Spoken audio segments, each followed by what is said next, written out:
From Miami-Dade, Broward, and the Keys, this is South Florida's CBS 4 News. We never in a million years thought that we were going to lose her.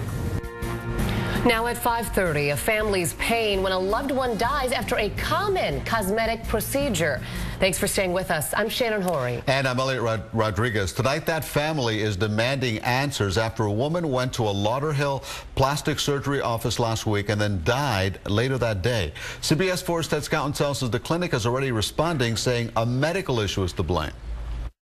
She was the captain, and now that she's not here, we're just trying to pick up the pieces so that we can carry on. The heartbroken family of Idell Frazer is stunned.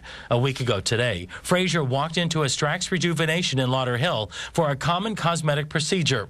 Her family said she had liposuction to reduce her stomach and fat transfer to plump up her backside. But there was a problem, and she died later that day. She would truly, truly, truly be missed, and we love her, and we miss her. And we just want to know what happened to our mom. It's not a fault of Strax, and it's also not the fault of the patient's physician, her surgeon, whom she chose. Attorney Peter Mineo Jr. represents Strax. He says while the clinic expresses sympathy to the family, the clinic is not to blame.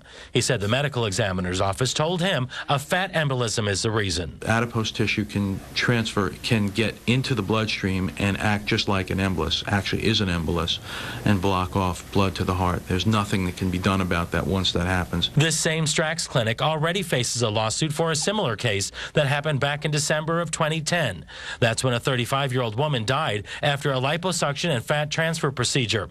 Strax attorney is not talking about that case, but points out Strax has seen 30,000 patients over the past 8 years and has a better safety record than the national average. It was devastating. It was truly, truly devastating. Frazer's family says they're not filing suit at this point. They just want a full investigation. The case needs to be investigated to figure out what happened. This is not supposed to happen. At this point, there is still no official cause of death because the case is still pending at the medical examiner's office. We're expecting a final report out in about 3 months.